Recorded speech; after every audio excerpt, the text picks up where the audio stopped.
गाड़ी बुला रही है, सीटी बजा रही है, चलना ही जिंदगी है, चलती ही जा रही है। आप बता दें कि तुझे कैसे जिया जाता है। आप बता दें कि तुझे कैसे जिया जाता है। जिंदगी के सफर में गुजर जाते हैं जो मकाम, वो फिर नहीं आते, वो फिर नहीं आते।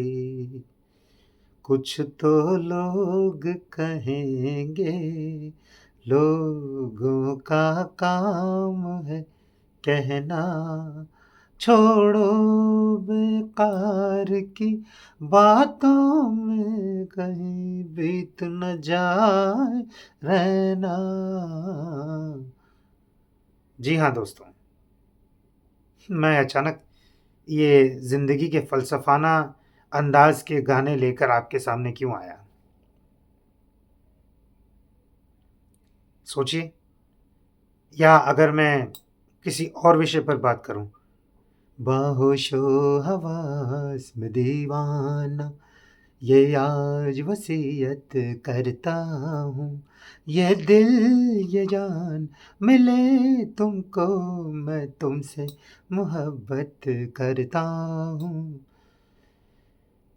खिलौना जान कर तुम तो मेरा दिल तोड़ जाते हो, ओ खिलौना। और फिर के वाली तो कल फिर आना, नहीं फिर जाना तो अपनी जुबान से। आज कल हमसे रूठे हुए हैं सनम, प्यार में हो रहे हैं सितम पे सितम। तो कितनी अच्छी है, तो कितनी भोली है, प्यारी प्यारी है ओ माँ, ओ माँ। जी हाँ, ये इतने अलग अलग विभिन्न मुख्तलिफ सिचुएशंस, इतने अलग अलग गाने।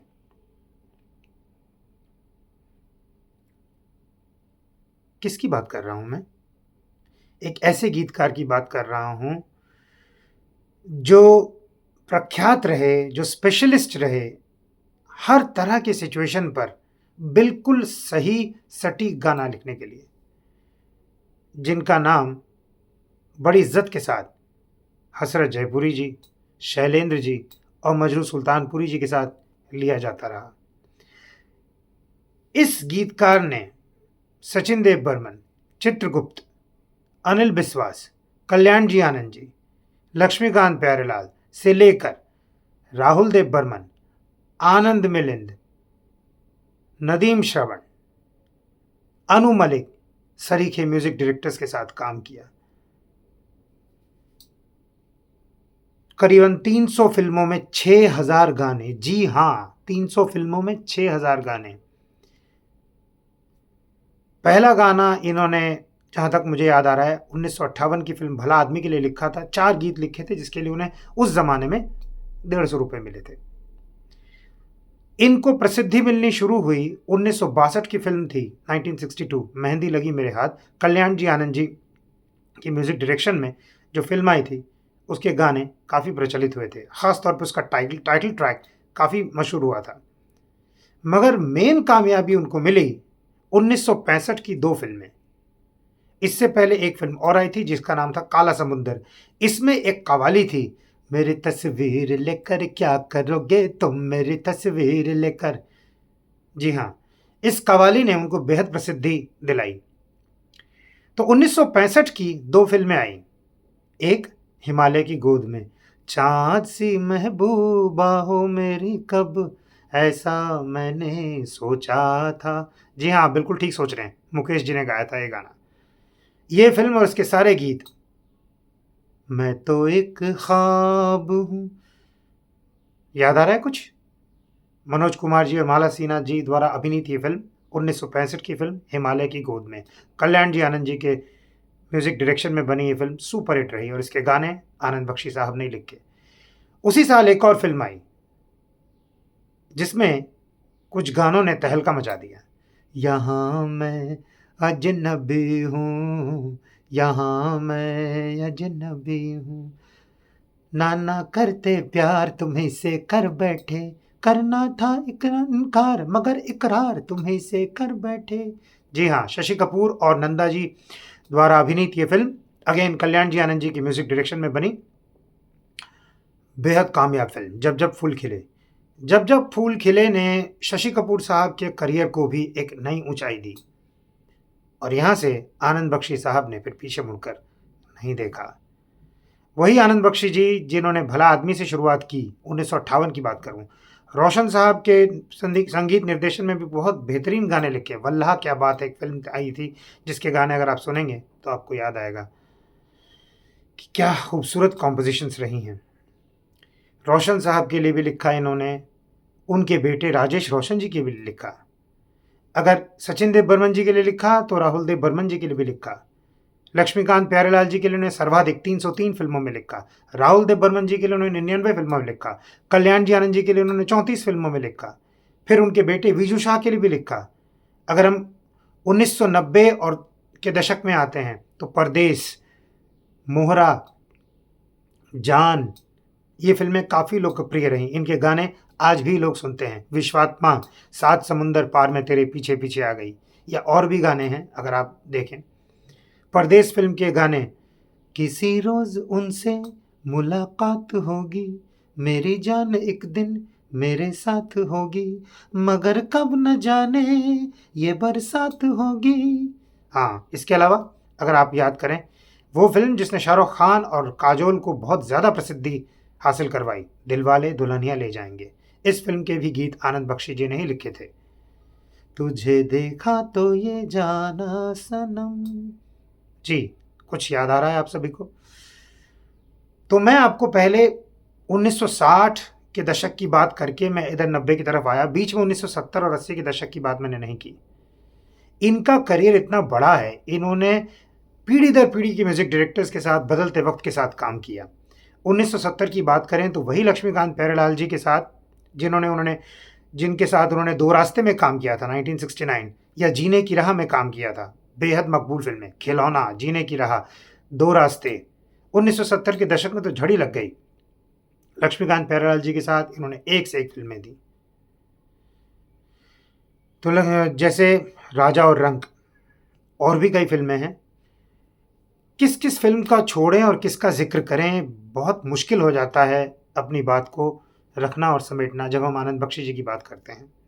1980 के दशक में भी उन्होंने काफ़ी अच्छे गीत लिखे। लक्ष्मीकांत प्यारेलाल जी के निर्देशन में, अनु मलिक जी के निर्देशन में, राजेश रोशन जी के निर्देशन में। अच्छी बात यह रही कि वो फिल्म की सिचुएशन को समझकर लिखते थे, ज़िंदगी के फ़लसफ़ाना अंदाज को देखकर भी लिखते थे। एक वाक़या आप लोगों के साथ शेयर करूं।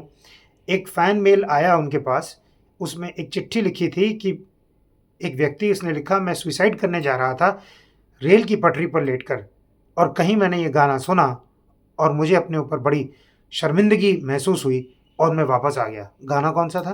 गाड़ी बुला रही है, सीटी बजा रही है, चलना ही जिंदगी है।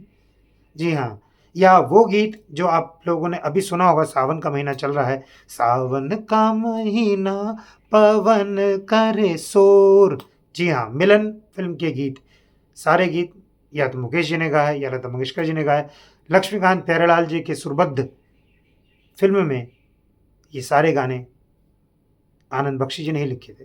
बालिका वधू 1975 की एक बेहद लोकप्रिय फिल्म, उसमें भी इन्होंने गाने लिखे थे। बड़े अच्छे लगते हैं, याद आ रहा होगा शायद आप लोगों को। ऐसे ही इन्होंने फिल्मों में गाया भी। ये दरअसल गाना गाने के लिए एज अ प्लेबैक सिंगर आए थे, पर ये लिरिक राइटर बन गए। इन्होंने नेवी में भी काम किया। तो 1930 में 21 जुलाई के दिन इनकी पैदाइश हुई रावलपिंडी, पाकिस्तान में, और 1947 में जब इन्हें रावलपिंडी छोड़ना पड़ा तो इसका गम इनके हमेशा ही दुख देता रहा, जिसके बाद उन्होंने रावलपिंडी के नाम पर एक नज़्म भी लिखी थी। तो ये आनंद बख्शी जी रहे जिनका करियर इतना विस्तृत रहा, अलग अलग म्यूज़िक डायरेक्टर्स के लिए, अलग अलग सिचुएशन पे ज़िंदगी का फ़लसफ़ाना अंदाज़ एक तरफ, तो मोहब्बत दूसरी तरफ। जुआरी, आमने सामने जैसी फिल्में आप उठा लीजिए, आपको अलग ही एहसास होगा। नींद उड़ जाए तेरी, चैन से सोने वाले, ये दुआ मांगते हैं। तो और किसका ज़िक्र करूँ? आमने सामने के गाने भी बेहद लोकप्रिय रहे। 1970, 1980 के दशक के गाने अगर हम देखते हैं, मोहम्मद अज़ीज़, कुमार शानू, कविता कृष्णमूर्ति जी, इन लोगों के गाए गाने अगर हम देखते हैं, तो वो भी अधिकतर आनंद बख्शी जी ने लिखे हैं। 1970 की जो 70 के दशक की खिलौना के बाद की अगर हम ज़िक्र करते हैं, तो एक बड़ी फ़ेमस फ़िल्म थी जो राज कपूर जी ने बनाई थी। जी हाँ, बॉबी, जिसमें शैलेंद्र सिंह जी ने पहली बार ऋषि कपूर जी के लिए गाया। ऋषि कपूर जी उसमें फ़िल्म में हीरो नज़र आए। कौन-सा गाना था? मैं शायर तो नहीं मगर हँसी, जब से देखा मैंने तुझको मुझको शायरी आ गई। जी हाँ, बॉबी। बॉबी फ़िल्म के सारे गाने सुपरहिट थे। अगेन लिरिक राइटर कौन थे? आनंद बख्शी जी। तो आनंद बख्शी जी का करियर बेहद खूबसूरत, बेहद लंबा रहा है। 6000 के ऊपर गाने, 300 के ऊपर फ़िल्में। विजू शाह, कल्याण जी आनंद जी के बेटे, उनके लिए इन्होंने गुप्त, आपका और भी फ़िल्में हैं जिसके लिए उन्होंने गाया, उन्होंने म्यूज़िक दिया, सॉरी। जिन फ़िल्मों में उन्होंने गाया था, शोले में उन्होंने एक गीत रिकॉर्ड किया, बट वो विनाइल पे रिकॉर्ड हुआ, वो फ़िल्म में रिलीज़ नहीं किया गया। मोम की गुड़िया नाम से एक फ़िल्म आई थी, बागों में बहार आई, ये गाना उन्होंने लता मंगेशकर जी के साथ गाया था। चरस, हेमा मालिनी जी और धर्मेंद्र जी की फ़िल्म, उसमें भी उन्होंने गाना गाया, जो गाना बाद में रफ़ी साहब और लता मंगेशकर जी ने उसको पूरा किया। उस फ़िल्म में, उस गीत में ख़ास तौर पे शुरुआत आनंद बख्शी जी ने ही की थी कि आजा तेरी याद आई। इस गीत को अगर आप सुनेंगे तो शुरू में आनंद बख्शी जी ही गा रहे होते हैं। तो कुल 4 फ़िल्में ऐसी थीं जिनमें उन्होंने गाया, बालिका बधू, चरस, शोले और एक फ़िल्म और। तो आनंद बख्शी जी को अगर हम याद करें तो केवल 1990 के दशक की बात अगर हम करेंगे तो उचित नहीं होगा। इसीलिए मैंने 1960, 1970 के दशक की बात की, 1980 के दशक की बात की। ऐसे महान गीतकार को मेरी श्रद्धांजलि, शत-शत नमन। उनके गीत कालजयी हैं, पहले भी लोगों को पसंद आते रहे। हाँ, एक और बात जो मैं कहना चाहूँगा, आनंद बख्शी जी की एक और विशेषता थी, वो कन्वर्सेशनल स्टाइल में, बोलचाल के स्टाइल में गीत लिख देते थे। मार दिया जाए या छोड़ दिया जाए, बोल तेरे साथ क्या सुलूक किया जाए, मेरा गाँव मेरा देश। अच्छा तो हम चलते हैं, फिर कब मिलोगे जब तुम कहोगे। कहाँ? वहीं जहाँ कोई आता जाता नहीं। एक था गुल और एक थी बुलबुल, दोनों चमन में रहते थे। है ये कहानी बिल्कुल सच्ची। जी हाँ, कॉन्वर्सेशनल स्टाइल में, स्टोरी टेलिंग स्टाइल में आनंद बख्शी जी। याद कीजिए कटी पतंग का वो गीत जहाँ पर आशा पारेख जी के सामने बिंदु जी रेस्टोरेंट में नाच रही होती हैं, मेरा नाम है शब्बू। याद करिए, कॉन्वर्सेशनल स्टाइल में आशा जी के द्वारा गाया गया, राहुल देव बर्मन जी के संगीत में। That was one of his another speciality, to write songs in conversational style. So Anand Bakshi ji will be remembered for his immense contribution in Hindi film industry. 4 बार उनको फिल्म फेयर अवार्ड्स से नवाजा गया और ऐसे गीतकार को मेरा शत-शत नमन और श्रद्धांजलि। कालजयी गीतकार रहे और रहेंगे और आज के गीतकारों के लिए प्रेरणा स्रोत भी रहेंगे। Thank you so much for your time. I hope आप लोगों को मेरा ये छोटा सा ट्रिब्यूट पसंद आया होगा।